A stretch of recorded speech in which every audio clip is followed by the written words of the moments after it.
کل نفس ذائقۃ الموت ونبلوکم بالشر والخیر فتنہ والینا ترجعون.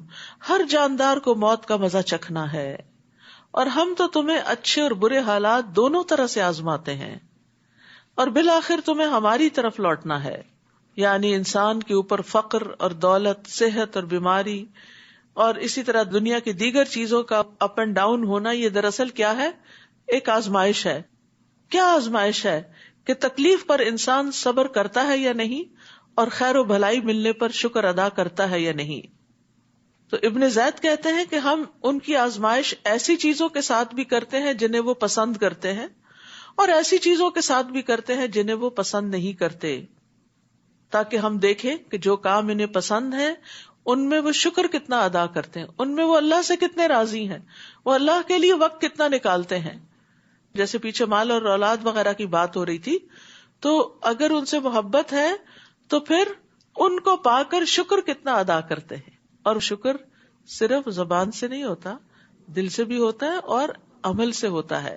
اور عملی شکر کیا ہے؟ کہ اس مال اور اولاد سے اپنی آخرت یا ان کی آخرت، یعنی اولاد کی آخرت بنانے کی کتنی فکر کرتے ہیں، اور جو کام انہیں ناپسند ہیں ان پہ وہ صبر کیسے کرتے ہیں. یہ ہے انسان کا امتحان. اور جب کافر آپ کو دیکھتے ہیں تو بس مذاق ہی اڑاتے ہیں، کہتے ہیں کیا یہی وہ شخص ہے جو تمہارے معبودوں کا ذکر کیا کرتا ہے، جبکہ وہ خود رحمان کے ذکر کے منکر ہیں. کیونکہ نبی صلی اللہ علیہ وسلم نے تمام معبودوں، بتوں کی عبادت کی نفی کی تھی، تو یہ بات مشرکین مکہ پہ بڑی بھاری تھی کہ جن کو ہم اپنی جان سے عزیز رکھتے ہیں آپ نے ان کو کوئی مقام ہی نہیں دیا. تو اس پر فرمایا کہ اصل مقام کس کا تھا، اصل قدر کس کی جانی چاہیے تھی؟ اللہ رب العزت کی. انہوں نے اللہ کی قدر گھٹا دی، اس کی انہیں فکر نہیں، اور جو معبودوں کی نفی کی گئی ہے تو اس پر یہ بہت پریشان ہے. خلق الانسان من عجل سأریکم آیاتی فلا تستعجلون. انسان جلد باز مخلوق ہے، اسی لیے انگزائٹی ہوتی. یہ جو انگزائٹی ہوتی ہے نا، اس کی وجہ یہ ہوتی کہ یہ کام جلدی سے ہو جائے، یہ کیوں نہیں ہو رہا، یہ کب ہوگا، پھر جب ہوگا تو کیا ہوگا، وہ جب وقت آئے گا تو پھر کیا ہوگا. یعنی حال میں تو ہم رہتے ہی نہیں نا، ہم فیوچر میں رہتے ہیں. دیکھیے آج جو حال ہے نا، یہ کبھی فیوچر تھا نا. اس دن کے لیے ہم پریشان تھے کہ پتہ نہیں کیا ہوگا، دورہ قرآن ہوگا تو 2 گھنٹے کیسے زمین پہ بیٹھوں گے، تو ہو ہی گیا نا. تو جب بھی ایسی انگزائٹی ہو نا، معاملات اللہ کے سپرد کر دیا کرے. 2 کام کیا کرے، ایک یہ اللہ اس کام میں میرے لیے آسانی کر دے، میری فکر دور کر دے، اور میرا یہ کام تیرے سپرد ہے، تو نے کرنا ہے. تو انسان کا بوجھ ہٹ جائے گا، اس کی انگزائٹی دور ہو جائے گی. آسان دوا ہے یہ. صرف اپنے ذہن کو بدلے، اپنی سوچ کو بدلے. ہے بچوں کا کیا ہوگا، ان کی شادی کا کیا ہوگا، پتہ نہیں کس سے شادی ہوگی، پتہ نہیں بچے ہوں گے کہ نہیں ہوں گے، پتہ نہیں. بس ابھی یہ سب کچھ ایگزسٹ ہی نہیں کرتا. تو یہ جو خوف اور مستقبل کی پریشانی ہے نا، اس پر انگزائٹی کا ہونا، یہ انسان کے عجلت پسند ہونے کی وجہ ہے. اللہ تعالیٰ فرماتے سأریکم آیاتی، میں ضرور تمہیں اپنی نشانیاں دکھلاؤں گا. فلا تستعجلون، جلدی کا مطالبہ نہ کرو کہ نشانیاں کیوں نہیں آ جاتی. اب یہ دونوں طرح سے، یعنی مسلمان بھی کیا چاہتے تھے کہ جلدی سے کوئی معجزہ نظر آئے کہ ہماری بات سچی ثابت ہو جائے، اور جو دوسرے تھے وہ بھی یہ کہ نشانی کیوں نہیں آتی کہ پتہ چلے، یعنی وہ بھی عذاب جلدی مانگتے تھے. اس آیت سے یہ بات بھی پتہ چلتی ہے کہ انسان اگرچہ جلد باز مخلوق ہے. خلق الانسان عجولا، عجول تو ہے، عجول کا مطلب بہت جلد بازی کرنے والا، ہر چیز میں جلدی چاہتا ہے. لیکن اس کے باوجود اس جلد بازی کو کنٹرول کرنا ممکن ہے. جیسے پہلے میں نے طریقے بتائے، کنٹرول کرنا ممکن ہے، کیونکہ آگے فرمایا فلا تستعجلون، جلدی نہ کرو. اس کا مطلب نہیں بھی ہوتی. اور عملی طور پہ آپ دیکھتے ہیں کہ بعض لوگ بڑے سے بڑے معاملے میں بھی بڑے ریلیکس ہوتے ہیں، اور جب ان سے کہا جائے گا یہ کب ہوگا تو کہتے ہیں ہو جائے گا، فکر کی کیا بات ہے. تو ایسے لوگ کتنا کمفرٹ کا باعث ہوتے ہیں کہ جو آپ کی جلد بازی میں آپ کو تسلی دیتے ہو. وقتی طور پہ تو یہ لگتا ہے کہ جیسے یہ دشمن ہے ہمارے اور ہمارا غم نہیں سمجھ رہے، لیکن حقیقت میں وہ ہمیں کمفرٹ کر رہے ہوتے. تو بات یہ ہے کہ اللہ تعالیٰ نے انسان کو کسی ایسے کام کا مکلف ہی نہیں قرار دیا جو وہ کر نہیں سکتا، تو پھر جلد بازی بھی نہیں ہونی چاہیے. اصل میں انسان کی فطرت میں خواہشات کی محبت ہے، اور انسان کیا چاہتا ہے کہ اس کی خواہشات جلد پوری ہو جائیں. لیکن دوسری طرف انسان کو تحمل مزاجی بھی عطا کی گئی ہے، جس طرح کے وفد عبد القیس میں جو ان کے لیڈر تھے منذر الاشج، تو جب ان کا ڈیلیگیشن مدینہ آیا تو وہ کہتے ہیں کہ ہم جب مدینہ پہنچے تو اپنے اونٹوں سے جلدی جلدی اترے اور نبی صلی اللہ علیہ وسلم کے ہاتھوں اور پیروں کو چومنے لگے، اور جو ان کے لیڈر تھے وہ انتظار میں رہے، یہاں تک کہ وہ اپنے سامان کے پاس آئے، اپنے 2 کپڑے نکال کے پہنے، صاف ستھرے ہوئے، تیار ہوئے، پھر نبی صلی اللہ علیہ وسلم کے پاس حاضر ہوئے. آپ نے ان سے فرمایا بے شک تم میں 2 خصلتیں ایسی ہیں جو اللہ کو محبوب ہیں، ایک بردباری اور دوسرے وقار اور متانت. کیونکہ بعض اوقات جلد بازی میں ہم وقار بھی ہاتھ سے گنوا دیتے ہیں، یعنی اپنی عزت کا بھی کوئی خیال نہیں رکھتے. انہوں نے کہا اللہ کے رسول صلی اللہ علیہ وسلم کیا یہ دونوں خصلتیں جو مجھ میں ہیں میں نے ان کو اختیار کیا یا اللہ نے مجھ میں پیدائشی رکھی؟ تو فرمایا بل اللہ جبلک علیہما، بلکہ اللہ نے تمہاری جبلت میں یہ رکھ دی ہیں. اس پر انہوں نے کہا الحمدللہ الذی جبلنی علی خصلتین یحبہم اللہ ورسولہ، اللہ کا شکر جس نے مجھے ایسی 2 خصلتوں کے ساتھ پیدا کیا جن دونوں کو اللہ اور اس کے رسول پسند فرماتے ہیں. اب اس میں آپ دیکھیے کہ آپ نے ان لوگوں کی نسبت ان کی تعریف کی جو آرام سے آئے. بعض اوقات ہم سمجھتے ہیں کہ ہم پہلے چھلانگ لگا کے پہنچیں گے تو شاید ہم دوسرے کی آنکھوں کا تارا بن جائیں گے اور اس میں ہڑبونگ مچا دیتے ہیں، کیوں توڑ دیتے ہیں، دھکم پیل کرتے ہیں، جیسے حجر اسود کے پاس ہو رہی ہوتی ہے. لیکن کچھ لوگوں کو آپ دیکھیں بڑے صبر سے کھڑے ہوتے ہیں اور وہ جائزہ لے رہے ہوتے ہیں کہ کہاں سے تھوڑا سا موقع ملے گا تو پھر اندر کو جائیں گے، کسی کو بھی اذیت نہیں دیتے. آپ دیکھیں احرام کا تو مطلب ہی کیا کہ آپ فلی ان پیس ہے اور ہر چیز آپ کی آس پاس کی بھی پیس میں ہے. لیکن اسی احرام کی حالت میں جب آپ انسانوں کو ذلیل کرتے ہیں اور ان کو تکلیف دیتے ہیں تو پھر اس کا اصل مقصد ہی ختم ہو جاتا ہے. مجھے تو لگتا ہے کہ یہ حجر اسود کا بوسہ بھی ایک امتحان ہے، ایک آزمائش ہے ہمارے لیے کہ ایک طرف دل بہت چاہتا ہے اور دوسری طرف اس کے کرنے میں جو رکاوٹیں حائل ہوتی ہیں پھر وہ یا تو انسان کو لوٹا دیتی ہیں یا پھر صبر سے انتظار کرواتی ہیں. تو یاد رکھیے کہ انسان جلد باز ہے، کچھ کے اندر تحمل رکھ دیا گیا ہے، کچھ کو اڈاپٹ کرنا پڑتا ہے، اس کو اپنے اندر لانا پڑتا ہے. نیز وہ مسلمانوں سے کہتے ہیں اگر تم سچے ہو تو وعدہ عذاب کب پورا ہوگا؟ کاش یہ کافر لوگ اس وقت کا علم رکھتے جب وہ آگ سے نہ تو اپنے چہروں کو بچا سکیں گے اور نہ اپنی پشتوں کو، اور نہ ہی انہیں کہیں سے مدد مل سکے گی. اب دیکھیں کہ جیسے توے کے اوپر پراٹھا ہوتا ہے نا، تو جب آپ ہاتھ سے اٹھاتے ہیں، چمٹے سے نہیں اٹھائیں، تو لمحوں کا جو انٹریکشن ہوتا ہے نا وہ کتنا تکلیف دہ ہوتا ہے. لمحوں کا اس وقت سوچا کریں کیا مجھ میں اتنی سکت ہے کہ میں اس آگ پر کھڑی ہو جاؤں، اس توے پہ اپنے پاؤں رکھ دوں؟ استغفر اللہ، سوچ بھی نہیں سکتے. تو پھر میں کیوں نہ ان کاموں کو چھوڑ دوں جن پر میرا رب ناراض ہے، جو اس کو پسند نہیں. کہیں ایسا نہ ہو کہ میں اپنے آپ کو جسٹیفائی کر کے غلط کام کرتی رہوں کہ سب ٹھیک ہے اور وہ اللہ کی نظر میں ٹھیک نہ ہو اور اس پر پکڑ ہو جائے. کیونکہ جن چیزوں کو انسان غلط سمجھتا ہے ان پر تو توبہ معافی بھی کرتا ہے، اور جن چیزوں کو انسان جسٹیفائی کر لیتا ہے ان پہ تو استغفار بھی نہیں کرتا.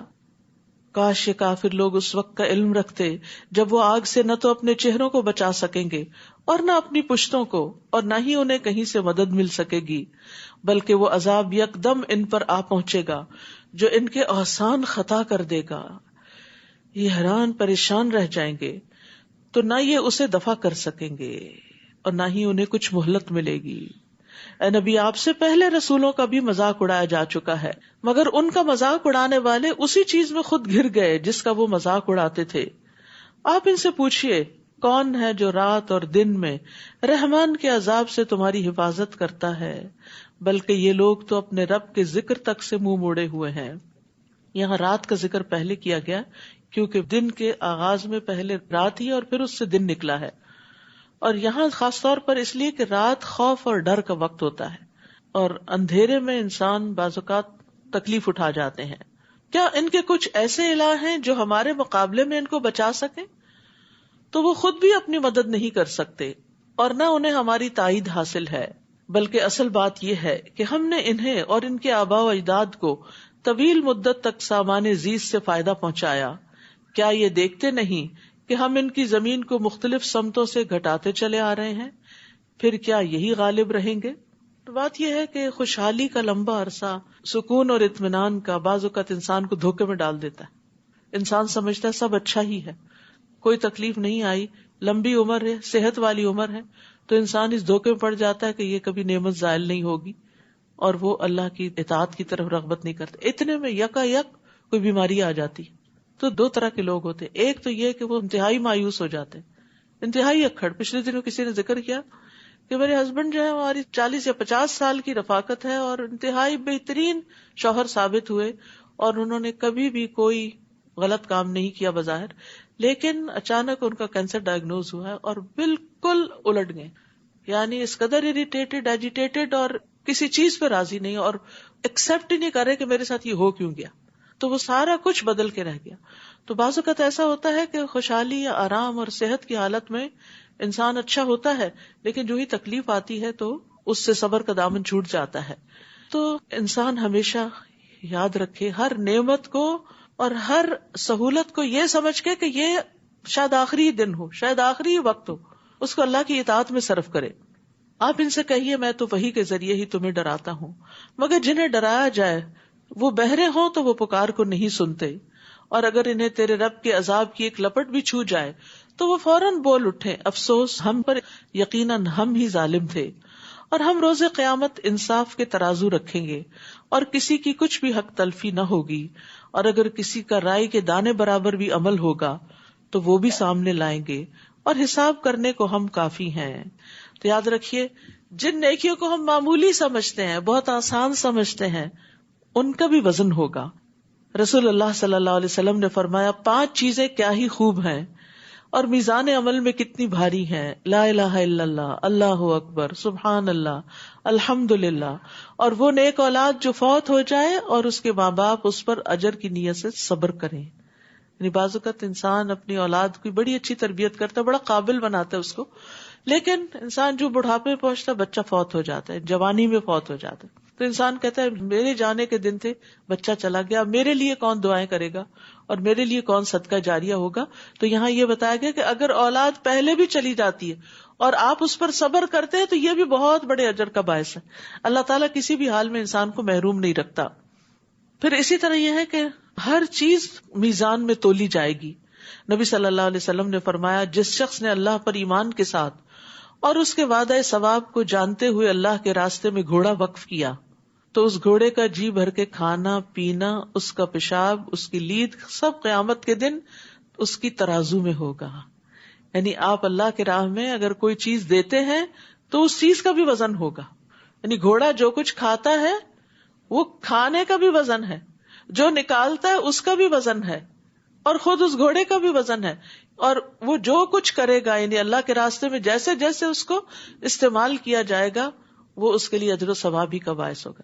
اس لیے آپ دیکھیے کہ صدقہ جاریہ کے کاموں میں لگانا بہت بڑی نیکی کا کام ہے.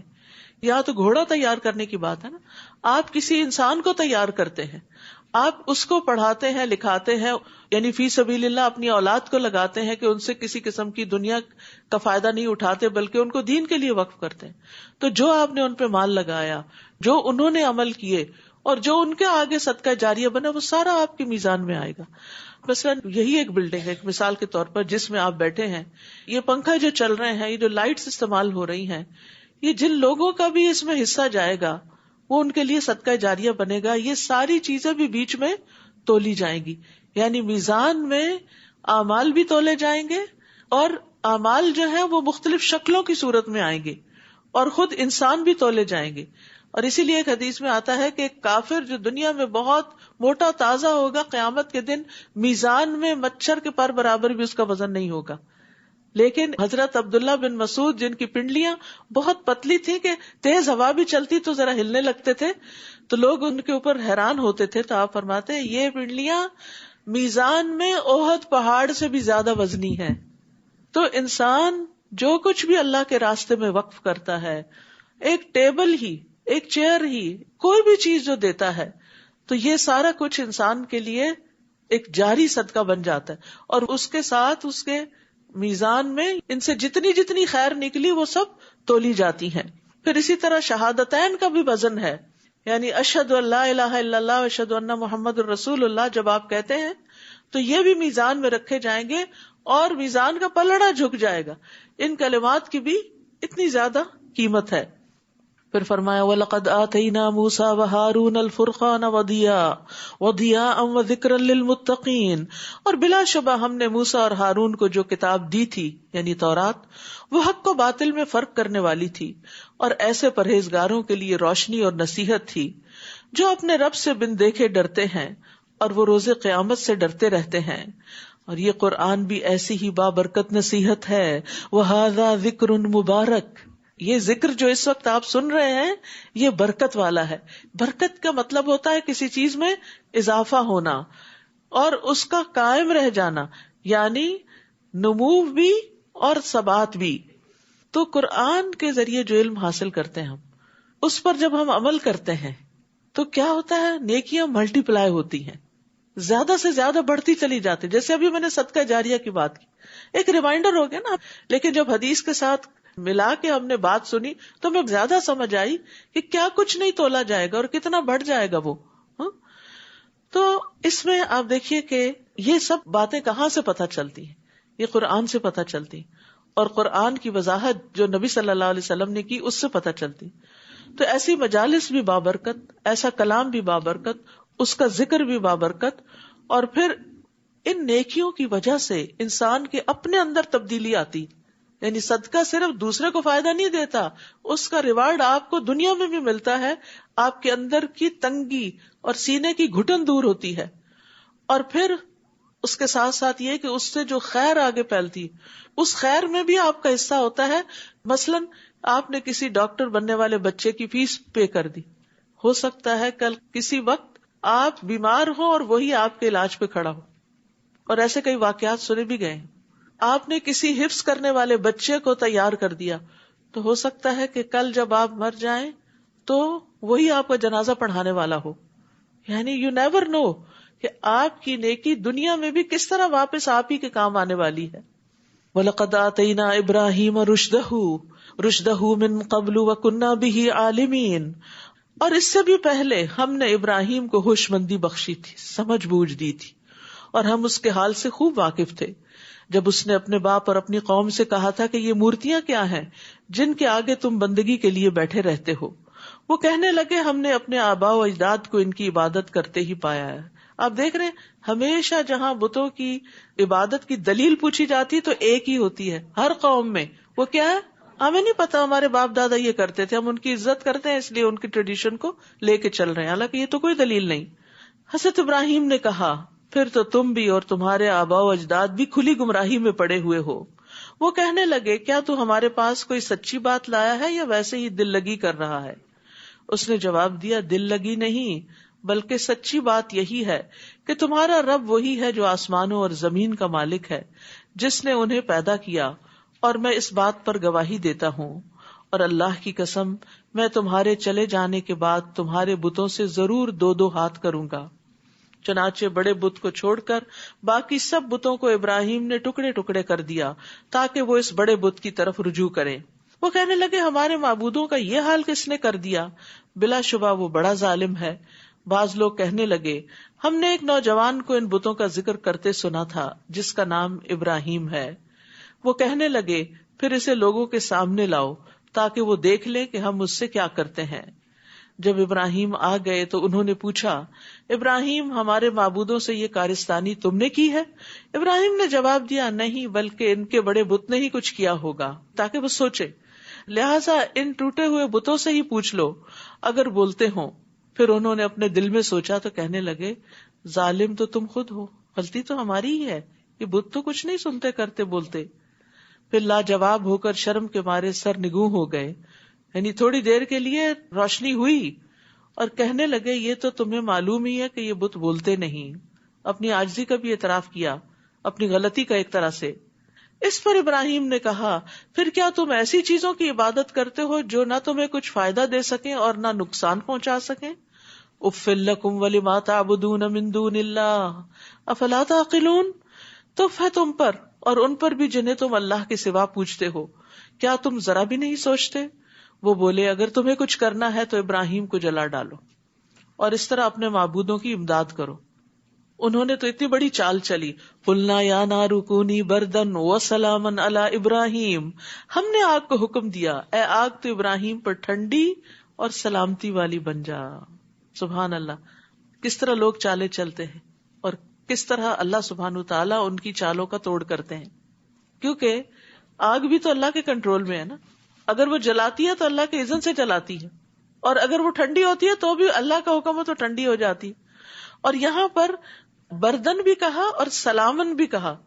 روایت میں آتا ہے کہ اگر اللہ سبحانہ تعالیٰ سلامن نہ کہتے تو آگ کی ٹھنڈک ابراہیم علیہ السلام کی تپش سے بھی زیادہ سخت ہوتی، فریز ہو جاتی، اور اگر اللہ ابراہیم نہ کہتے تو قیامت تک کے لیے آگ ٹھنڈی ہو جاتی. تو اس لیے یہ بہت میننگ فل جملہ ہے. اور ابراہیم علیہ السلام کی آگ تو سارے جانوروں نے بھی بجھانے کی کوشش کی تھی سوائے چھپکلی کے. وہ تو چاہتے تھے کہ ابراہیم کو دکھ پہنچائیں، مگر ہم نے انہیں ہی نقصان میں ڈال دیا. سبحان اللہ، کس طرح وہ اپنا سا منہ لے کے رہ گئے ہوں گے، ایک دوسرے سے نظریں بھی کیسے ملاتے ہوں گے. اتنا بڑا معجزہ ان کے سامنے ہو گیا، لیکن نہ ماننے والے پھر بھی نہ مانے.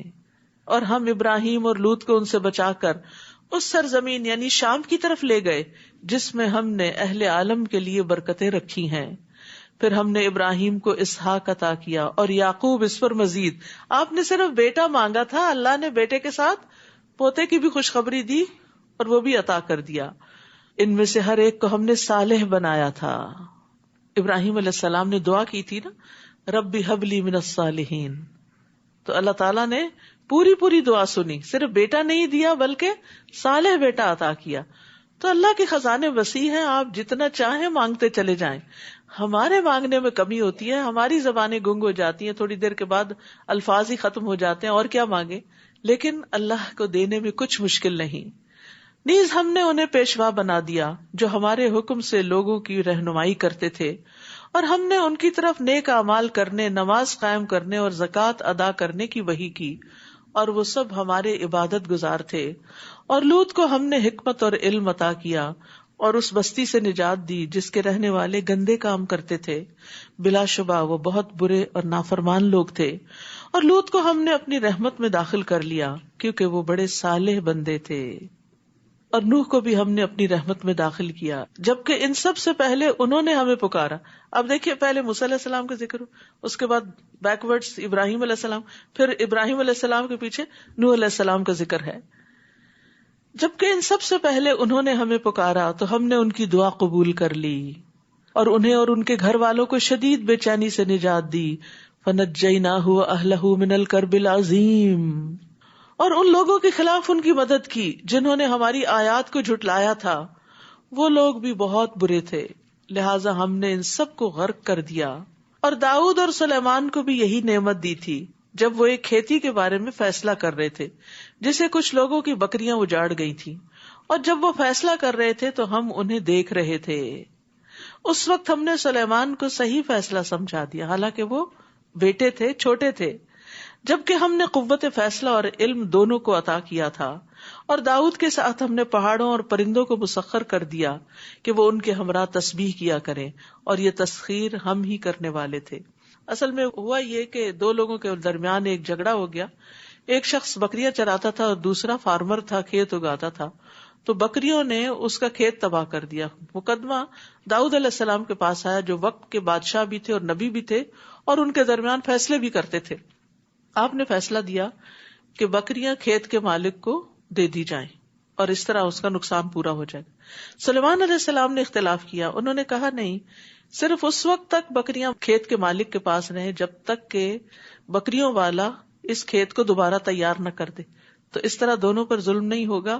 اس وقت تک اگر وہ کھیت سے فائدہ نہیں اٹھا پا رہا کھیت کا مالک، تو بکریوں سے فائدہ اٹھا لے گا، اور بکریوں والا جو ہے وہ کھیت تیار کر کے اپنی بکریاں واپس لے لے گا.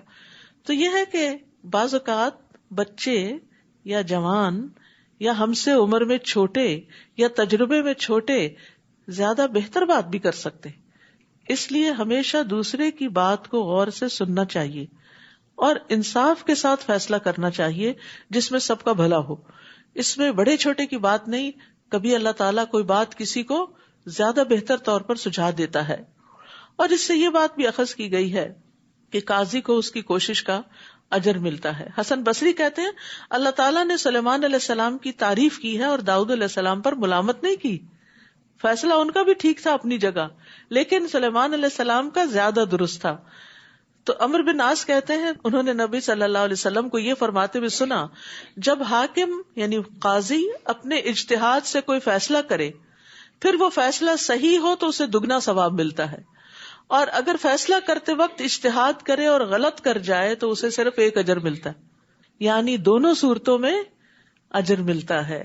اللہ تعالیٰ کسی کی بھی محنت ضائع نہیں کرتا. ہاں، سزا اس صورت میں ملتی ہے جب انسان بغیر توجہ دیے محنت کیے ایسے بس جو دل میں آئے کسی کو کہہ دے، تو وہ نہیں ہونا چاہیے. اور ہم نے داؤد کو تمہارے فائدے کے لیے زرہ بنانے کی صنعت سکھلا دی تھی تاکہ تمہیں لڑائی کی زد سے بچائے. پھر کیا تم شکر گزار بنتے ہو؟ تو جو نعمتیں اللہ تعالیٰ نے سلیمان اور داؤد علیہ السلام کو دی تھی انہوں نے ان کو کیسے استعمال کیا. یعنی قرآن میں جتنے بھی پیغمبروں کا ذکر ہے ان میں سب سے زیادہ نعمتوں کے اعتبار سے جو پیغمبر ہیں وہ داؤد علیہ السلام اور سلیمان علیہ السلام ہیں. ایکسٹرا آرڈنری قسم کی ان کو سہولتیں اور نعمتیں دی گئی تھی، لیکن انہوں نے کیا کیا؟ نعمتوں کو اللہ کی اطاعت میں استعمال کیا، اور یہی شکر ہے. نیز ہم نے سلیمان کے لیے تیز و تند ہوا کو مسخر کر دیا تھا. آج آپ دیکھیں ٹورنیڈوز جو آتے ہیں کس قدر تباہی مچاتے ہیں، کوئی قوت ان کو روک نہیں سکتی. یہ ہوائیں ان کے لیے مسخر تھیں، اور جو اس کے حکم سے اس سرزمین کی طرف چلتی تھی جس میں ہم نے برکت رکھی ہے، فلسطین، اور ہم ہر چیز کو خوب جانتے ہیں. شیطانوں کو بھی اس کے تابع بنا دیا تھا جو اس کے لیے سمندر میں موتی اور جواہرات نکالنے کے لیے غوطہ لگاتے. سمندر سے چیزیں نکال کے لاتے تھے جنات، اور اس کے علاوہ اور بھی کئی کام کرتے تھے، اور ہم ہی ان سب کے محافظ تھے. یعنی جن اصل میں ہمارے کنٹرول میں تھے. اور یہی نعمت ہم نے ایوب کو بھی دی تھی جب انہوں نے اپنے رب کو پکارا، مجھے بیماری لگ گئی ہے اور تو سب رحم کرنے والوں سے بڑھ کر رحم کرنے والا ہے. ہر بیمار کو یہ دعا پڑھنی چاہیے، انی مسنی الضر وانت ارحم الراحمین فاستجبنا لہ. چنانچہ ہم نے اس کی دعا قبول کر لی اور جو بیماری انہیں لگی تھی اسے دور کر دیا. 18 سال ایوب علیہ السلام بیمار ہے. اب دیکھیے، ایک طرف داؤد اور سلیمان علیہ السلام ہے جنہیں نعمتوں سے آزمایا جا رہا ہے، اور دوسری طرف ایوب علیہ السلام ہے جو اتنی شدید بیماری سے آزمائے جا رہے ہیں. تو یہ اللہ کا فیصلہ ہوتا ہے، اور اللہ تعالیٰ ہر ایک کی کیپیسٹی دیکھتا ہے کہ کس کو کس طریقے سے آزمایا جائے. اور انہیں ہم نے صرف اس کے اہل و عیال ہی نہ دیے، یعنی صبر کا نتیجہ یا بدلہ کتنا میٹھا تھا پھر، بلکہ ان کے ساتھ اتنے ہی اور بھی دیے. اور یہ ہماری طرف سے خاص رحمت تھی، اور اس میں بھی عبادت گزاروں کے لیے ایک سبق تھا. یعنی ایوب علیہ السلام کی آزمائش میں ایک بہت بڑا سبق ہے، تاکہ کوئی بھی آزمائش میں جب مبتلا ہو نیک سے نیک انسان تو وہ یہ نہ سمجھے کہ شاید میں نے کوئی گناہ کیا ہے، یا ہمیں کسی اور کے بارے میں بھی ججمنٹل نہیں ہونا چاہیے. بعض اوقات ہم دیکھتے ہیں نا کہ کوئی بہت دیندار انسان ہوتا ہے لیکن اللہ تعالیٰ اس کے اوپر کوئی امتحان ڈال دیتا ہے، کسی بھی قسم کا ہو سکتا ہے. تو پہلا خیال شیطان کیا ڈالتا ہے دل میں؟ کچھ کیا ہوگا نا کہ پکڑ آ گئی، پتہ نہیں کیا کیا تھا چھپ کے جو پکڑ آئی. کچھ نہیں کہہ سکتے. عبادت گزاروں کے لیے سبق ہے اس میں کہ عبادت کے باوجود بھی امتحان آ سکتا ہے، بیماری آ سکتی ہے، مصیبت آ سکتی ہے، اولاد میں کوئی تکلیف اور پریشانی آ سکتی ہے.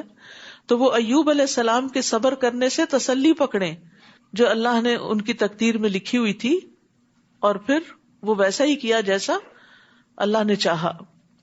اور پھر عبادت گزاروں پر جب کوئی تکلیف آئے تو وہ سوچے کہ ایوب علیہ السلام تو انتہائی عبادت گزار اللہ کے نبی تھے، اگر ان پہ تکلیف آ گئی تو ہم پہ بھی آ سکتی ہے.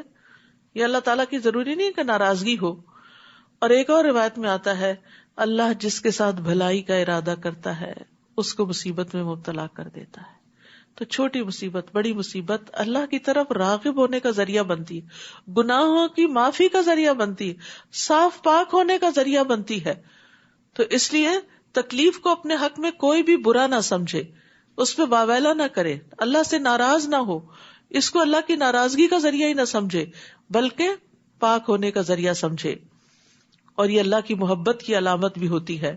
رسول اللہ صلی اللہ علیہ وسلم نے فرمایا، بے شک اللہ عز و جل جب کسی قوم سے محبت کرتا ہے تو انہیں آزمائش میں مبتلا کر دیتا ہے، پھر جو شخص صبر کرتا ہے اسے صبر ملتا ہے، اور جو جزا فضا کرتا ہے اس کے لیے جزا فضا ہے.